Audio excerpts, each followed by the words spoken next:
हमारे आदरणीय माननीय तेज प्रताप यादव जी के नेतृत्व में सरकार बनेगी।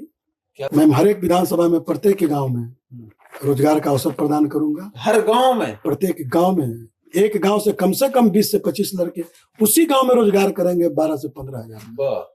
और वो 50% करते हैं। शंकर यादव 25%, जो भी विधायक का फंड होगा या जो भी लाभ होगा 25% गरीब जनता के बीच में घर में तो रोज। नमस्कार, आप देख रहे केलांचल टाइम्स और मैं हूं नंदन झा।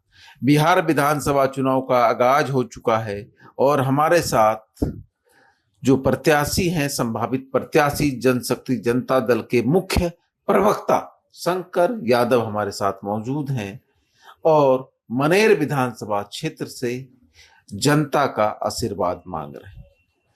मनेर विधानसभा क्षेत्र का सेवा करने को बेताब है। जानते हैं कि कब और कैसे राजनीति में इनका आगमन।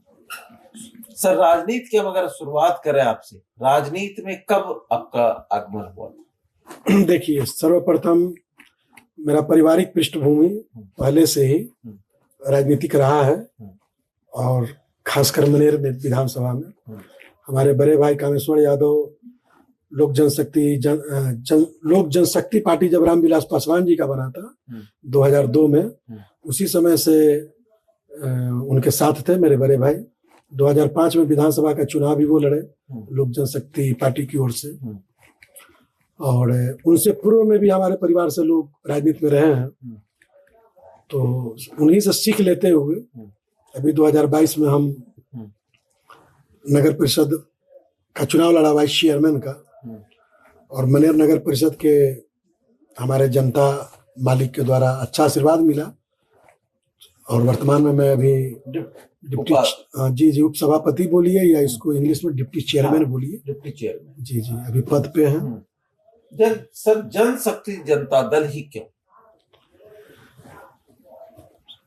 साफ इरादा, नेक इरादा, साफ इरादा, नेक इरादा और मजबूत नेता कहिए, मजबूत नेता कहिए। अभी हाल फिलहाल आपके क्षेत्र में कार्यक्रम हुआ था जनशक्ति जनता दल का, तेज प्रताप जी के। जी हुआ था। बड़ा भयंकर भीड़ था। कैसी भीड़ लेकर आ गए? भीड़ लाया नहीं जाता है।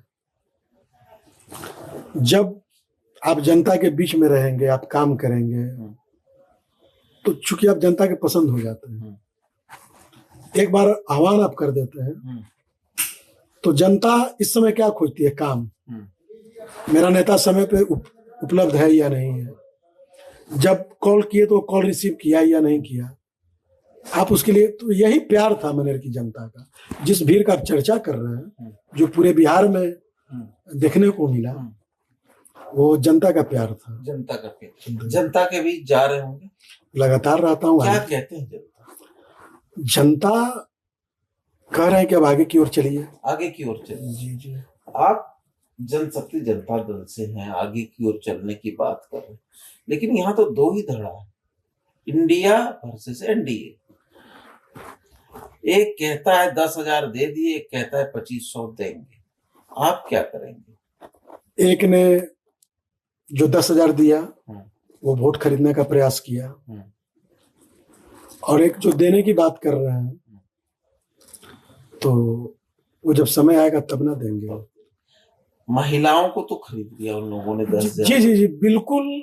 जो भी आपके पास सरकारी तंत्र के पास जो भी हथकंडा था, जितना भी लोभ प्रलोभन आपने बिहार के वासियों को दिया, ये सब एक षड्यंत्र के तहत दिया।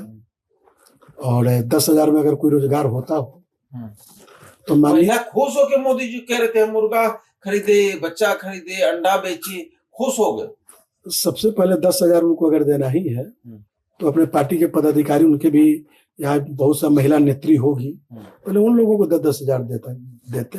बुजुर्ग को 1100 पेंशन। सर 1100 में क्या होना है सर? इससे देखिए सर, तीनों चीज का मैं जवाब दे देता हूँ। 1100 पेंशन आपने, इससे पूर्व में आप कितने देते थे? मात्र 400। आपने दबाव में आके 1100 पेंशन किया। 1100 कौन सा बुजुर्ग होगा जिसके 1100 में जीवन एक महीना चल जाए? 1100 रुपया प्रतिदिन कितना पड़ा? 40 रुपया भी नहीं पड़ा। अगर 40 रुपया के भी अगर जोड़ 38 रुपया पड़ा। अगर 3 कप चाय अगर दिन भर में सुबह दोपहर शाम पिएगा तो 30 रुपया खत्म हो जा रहा है। फिर बच रहा है उसके पास 8 रुपया। क्या 8 रुपया में वो अपना क्या कर सकता है? ये सब देखिए चुनावी हथकंडा है और कोई फर्क नहीं पड़ेगा। कोई फर्क नहीं पड़ेगा। इस बार नीतीश जी की सरकार जानी तय है। हमारे आदरणीय माननीय तेज प्रताप यादव जी के नेतृत्व में सरकार बनेगी। क्या कह रहे हैं? क्या कर रहे हैं? जो कह रहे हैं वो सुनिए। तेज प्रताप जी के नेतृत्व में सरकार बनेगी। जी जी जी जी जी। किंग मेकर के भूमिका में हमारे आदरणीय तेज प्रताप जी रहेंगे। चलिए, आप भी चुनाव लड़ने की इच्छा रख रहे हैं? जरूर। विधानसभा कौन सा है? मनेर। भाई वीरेंद्र वाला टढ़िया है कार्य। वो तो कहते हैं मेरा विधानसभा, हम ही सब कुछ। वो जनता तय करेगा। अहंकार रावण का नहीं रहा। अहंकार कंस के पास नहीं रहा। तो ये कहना कि मनेर मेरा ही है, तो इस बार जनता बताएगी कि मनेर किसका है। क्या मुद्दा है सर? मुद्दा मेरा पलायन है। पलायन? जी। मेरे यहाँ रोजगार एकमात्र बालू हुआ करता था, एकमात्र बालू। और ये नीतीश कुमार की सरकार और गठबंधन में जितने भी सरकार आई और गई, सबों ने मेरे बालू को बर्बाद किया है, मेरे रोजगार को बर्बाद किया है। मेरे यहाँ इतना पलायन है पूरे बिहार में। सबसे ज्यादा अगर पलायन का दंश झेल रहा है तो मनेर विधानसभा है। तो सबसे पहला मेरा मुद्दा रहेगा पलायन। दूसरा मेरा मुद्दा रहेगा वहां पर रोजगार उत्पन्न कराना, वही रोजगार देना मनेर में। क्योंकि आपसे पहली मुलाकात है, मैं और चैनलों में बैठ दे चुका हूं कि जब मैं विधायक बनता हूं तो प्रत्येक गांव में सुपर ये दुग्ध उत्पादन केंद्र यानी सोसाइटी उसको बोल दीजिए, जहाँ गाय का पालन किया जाएगा। ये मेरा घोषणा पहले बहुत हो चुका है, बहुत पहले हो चुका है। मैं हर एक विधानसभा में प्रत्येक गांव में रोजगार का अवसर प्रदान करूंगा। हर गांव में? प्रत्येक गांव में। एक गांव से कम 20 से 25 लड़के उसी गांव में रोजगार करेंगे। 12 से 15 हजार रोजगार करेंगे साहब। हम चुनाव अगर जीत गए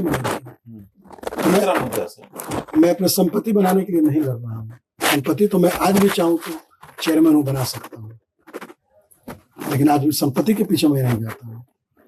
अब आइए तीसरा मुद्दा, स्वास्थ्य।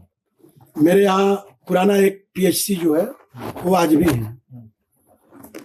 मैं जब विधायक बनूंगा तो प्रत्येक पंचायत में एक सुपर स्पेशलिस्ट अस्पताल का निर्माण करवाऊंगा। पंचायत में एक पंचायत में 4-5 गांव आते हैं। एक पंचायत में कहाँ जाएंगे? दियारे का एरिया मेरा पड़ता है। रात में किसी बच्चे का तबीयत खराब होगा, किसी पत्नी किसी औरत का डिलीवरी कराना होगा तो कहाँ जाएगा?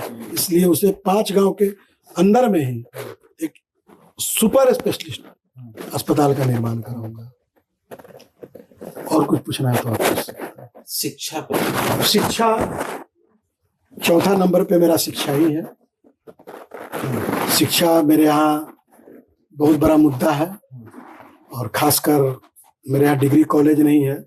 बहुत से नेता आए गए और आज तक वर्तमान से लेकर पूर्व से लेकर सारे लोग सिर्फ आश्वासन देने का काम किया, लेकिन धरातल पर किसी ने लाया नहीं। बहुत लोग बोलते हैं कि मैंने सदन में आवाज उठाया, ये किया वो किया।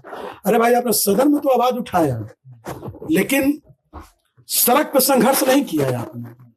जिस समय मेरा बालू का रोजगार को ध्वस्त किया जा रहा था, तो उस समय सदन में आवाज उठाने से बेहतर होता सड़क पर संघर्ष करना। क्योंकि आप एक जीते हुए जनप्रतिनिधि हैं और जीते हुए जनप्रतिनिधि का ये काम होता है कि अपने जनता आम आवाम का आवाज अगर सदन में नहीं सुना जाए तो सड़क से चालू किया जाए। तो आपने कभी सड़क से संघर्ष नहीं किया। अगर आप सड़क पर संघर्ष किए हो अपने जीविका के लिए, जीविका मीन्स कह दीजिए अपने रोजगार के लिए, आपने शिक्षा के लिए, आपने स्वास्थ्य के लिए, और उस समय अगर मनेर अगर आपके पीछे खड़ा ना हुआ हो तब आप मनेर की जनता को दोषी दे सकते हैं। सदन में आवाज उठा दी, अरे भाई सदन में कितना देर मौका मिलता है? 2 minute, 1 minute, 1.5 minute, 2 minute, 4 minute. उस देर में आप कितना मुद्दा उठाइएगा? कोई भी नेता हो, मैं आप झारखंड के देख लीजिए, एक जयराम महतो है, वो भी एक विधायक है। 50% अपना जो भी उनको विधायकी के लाभ मिलता है, जो भी विधायक मतलब जयराम के काम से आप बहुत खुश हैं। और वो 50% करते हैं, शंकर यादव 25%, जो भी विधायक का फंड होगा या जो भी लाभ होगा 25% गरीब जनता के बीच में बांट। घर में तो रोज आपका लड़ाई, कुछ लड़ाई नहीं हुआ, आज नहीं हुआ। भी लड़ाई करेगी, बच्चे भी लड़ेंगे। क्या सर, आज नहीं लड़ सकते हैं? आज भी लड़ सकते हैं। कहते हैं कि कहाँ किस चक्कर में पड़े, पैसा बर्बाद कर। भाई नहीं नहीं नहीं, नहीं, नहीं, नहीं, नहीं, भाई वीरेंद्र हो चाहे कोई वीरेंद्र हो, ये मेरी ढह गया है। ढहेगा क्या? ढह गया कभी भले ये बात किसी अगला को पता नहीं चले, ये बात तेजस्वी जी को पता नहीं चले, ये बात उनके पार्टी के बड़े नेताओं को पता नहीं चले, लेकिन मनेर के लोगों को मालूम है कि मनेर का किला खत्म है। और इस बार मनेर का किला जनशक्ति जनता दल ही बचाएगा। मैं आपको फिर आपसे मिलेंगे। बिहार का मुख्यमंत्री तो मेरा तेज प्रताप यादव होगा, माननीय तेज प्रताप यादव होंगे। तो अपने कृष्ण को आशीर्वाद देते थे, सब दिन देते थे हो गए। है नहीं, है कहाँ से? मुश्किल है। सीएम कौन? तेज प्रताप यादव जी। मनेर का विधायक अभी ये कैसे कर देंगे? मनेर के विधायक जनता तय करेगा। मनेर के विधायक जो हमारे आम आवाम है, जो अभी तक प्रताड़ित हैं, गरीबी का दंश झेल रहे हैं, पलायन का दंश झेल रहे हैं, वो लोग तय करेंगे। देखिए कितने साफ शब्दों में शंकर यादव ने कहा, मनेर की जनता मेरे लिए सब कुछ है। मनेर की जनता जो चाहेगी वो तय करे। मनेर की आवाज बनने के लिए मैं तैयार हूं। तो भाई वीरेंद्र का किला ढहेगा। और शंकर यादव पे अगर जनता ने विश्वास जताया तो मनेर की आवाज बनकर विधानसभा में गरजने के लिए और मनेर की विकास के लिए हर हमेशा तत्पर रहेंगे।